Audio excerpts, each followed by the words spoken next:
그분의 어머니는 돌아가시기 전 근 10년을 치매를 앓으셨는데 치매에 걸린 어머니를 그분의 형님 내외가 모셨다. 치매 환자가 늘 그렇듯이 어머니는 집을 나가 길을 잃어버리기도 하였고 알 수 없는 이상한 행동들을 해서 그분 형님 내외가 무척 힘들어했었다고 하였다. 어머니의 병이 점점 깊어갈 즈음 둘째 아들인 그분은 사업의 부도로 집도 잃고 아내와도 이혼을 하게 되었기에 세상이 싫어져 노숙인 처지로 이리저리 떠돌고 있었다. 그러던 어느 날 인생이 험하고 더 이상 연명할 희망이 없다는 결론을 내린 그는 이제 그만 생을 마감할 생각을 한 뒤 마지막으로 어머니나 뵙고 갈 요량은 형에게 전화를 걸어 어머니를 뵈러 간다고 전했다.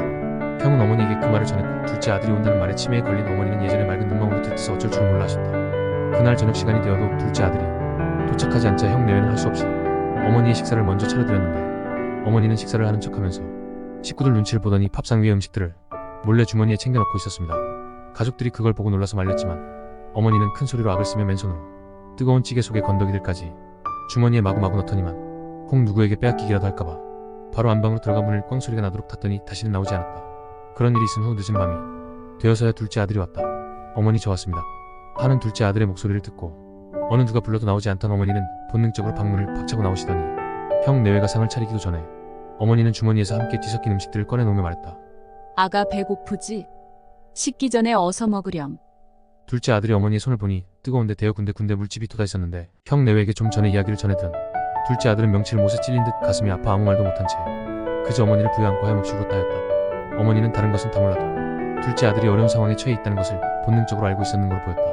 어머니는 자식 입에 밥이 들어가는 것이 가장 행복한 사람이다. 어머니는 자식에게 밥을 먹이기 위해서는 내 한 몸 부서지는 것쯤 아무것도 아닌 사람이다. 그래서 어머니는 자식에겐 바보천치 멍청이다.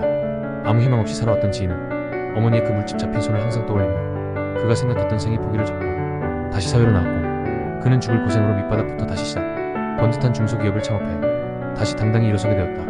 그리고 어머니가 돌아가신 지 한참이 되었지만 지금도 힘든 시기에 처하면 자신을 부르는 어머니의 애타는 목소리를 떠올린다고 하였다. 아가 배고프지? 식기 전에 어서 먹으렴. 내겐 늘 아름다운 나의 어머니. 이제는 결코 현명하지 못하시지만 그래도 어머니 모습은 아직도 내 삶의 지침이며 처방입니다.